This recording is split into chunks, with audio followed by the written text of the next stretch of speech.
আজ আপনাদের ফুলকপি চাষে রহিম মিয়ার ঘুরে দাঁড়ানোর গল্প শোনাব, যা আপনারাও এভাবে স্বাবলম্বী হতে পারবেন। তবে চলুন। সোনাকান্না গ্রামের রহিম মিয়া একজন পরিশ্রমী কৃষক। বছরের পর বছর ধরে তিনি ধান, পাট আর কিছু মৌসুমী সবজি চাষ করে আসছেন। কিন্তু কখনো সারের দাম বেশি, কখনো শ্রমিকের মজুরি, আবার কখনো বাজারে ফসলের ঠিক দাম না পাওয়ায় তার লাভের খাতাটা প্রায়শই শূন্য থাকত। মনে একটা চাপা অসন্তোষ নিয়েই দিন কাটছিল পার। এক নতুন ভাবনার শুরু। সেবার বর্ষা শেষে শীতের আমেজ শুরু হতেই রহিম মিয়া ঠিক করলেন, গতানুগতিক চাষ থেকে বেরিয়ে নতুন কিছু করতে হবে। তিনি খোঁজ খবর নিয়ে জানলেন, শীতের সবজি হিসেবে ফুলকপির বাজারে বেশ ভালো চাহিদা এবং দামও পাওয়া যায়। কিন্তু ঝুঁকিও আছে, পোকার আক্রমণ আর পচনশীলতা এর বড় শত্রু।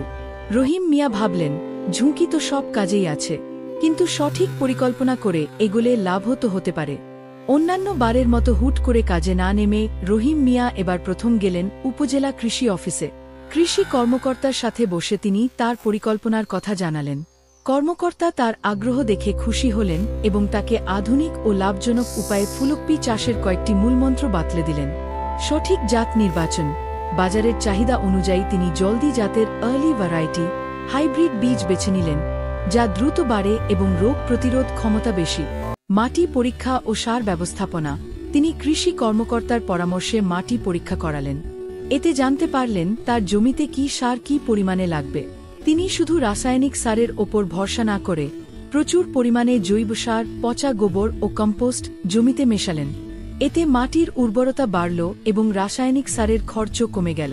তিনি উঁচু এবং রোদ পড়ে এমন জায়গায় বীজতলা তৈরি করলেন এবং বীজ ফেলার আগে শোধন করে নিলেন, যাতে চারা অবস্থায় রোগ না হয়।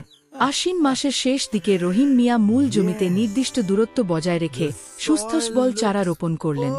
এরপর শুরু হল তার আসল পরীক্ষা। সুষম সেচ। তিনি জমিতে পানির ঘাটতি হতে দেননি, আবার অতিরিক্ত পানি জমতেও দেননি। হালকা কিন্তু নিয়মিত সেচ দিয়েছেন। আগাছা দমন। চারা লাগানোর পর থেকেই তিনি জমি আগাছামুক্ত রেখেছেন, যাতে চারাগুলো সব পুষ্টি পায়। সমন্বিত বালাই দমন। গাছে যখন ছোট ছোট ফুলকপি আসা শুরু করল, তখন তিনি লক্ষ্য করলেন কিছু লেদা পোকার আক্রমণ।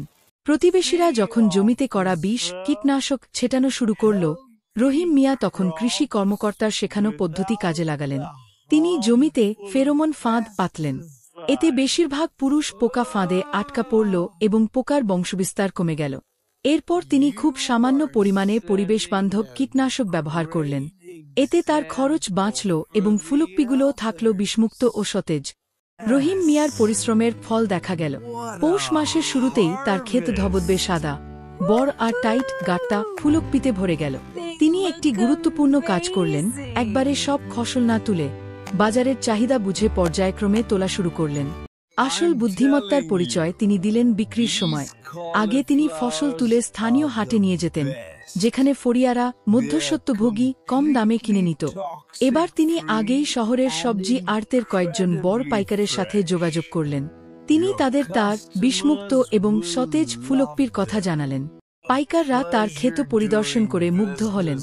যেহেতু বাজারে তখন ভালো মানের ফুলকপির যোগান কম ছিল, তাই তারা রহিম মিয়াকে বাজারের চেয়েও ভালো দাম দিতে রাজি হলেন।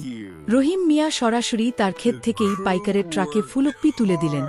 এতে তার পরিবহন খরচ বেঁচে গেল এবং দালালের চক্র এড়ানো সম্ভব হল। মৌসুম শেষে রহিম মিয়া যখন খাতাকলম নিয়ে বসলেন, তার মুখে তখন চোরা হাসি। তিনি দেখলেন 1 বিঘা জমিতে ফুলকপি চাষে তার মোট খরচ বীজ, সার, সেচ, শ্রমিক, কীটনাশক হয়েছে প্রায় 15,000 টাকা, আর তিনি মোট বিক্রি করেছেন প্রায় 45,000 টাকার ফুলকপি। অর্থাৎ মাত্র 3 মাসেই তার নিট লাভ দাঁড়িয়েছে প্রায় 30,000 টাকা, যা তিনি ওই জমিতে ধান বা অন্য কিছু চাষ করে কখনোই পেতেন না। রহিম মিয়ার এই সাফল্য দেখে গ্রামের অন্য কৃষকরাও অবাক হলেন। তারা তার কাছে এসে পরামর্শ চাইতে লাগলেন। রহিম মিয়া তাদের হাসিমুখে বললেন, ভাই, শুধু গায়ের জোরে খাটলেই লাভ হয় না।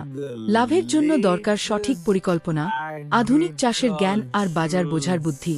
রহিম মিয়ার এই গল্প প্রমাণ করে যে একজন কৃষক যদি গতানুগতিক মানসিকতা থেকে বেরিয়ে এসে বিজ্ঞানসম্মত উপায়ে এবং বাজার করে চাষাবাদ করেন, তবে ফুলকপির মতো একটি সাধারণ সবজি চাষ করেও তিনি দারুণভাবে লাভবান হতে পারেন। বন্ধুরা, আমার এই গল্পটি কেমন লাগলো তা ভিডিও কমেন্টে জানাবেন ও চ্যানেলটি লাইক, সাবস্ক্রাইব করে সাথেই থাকবেন। ধন্যবাদ।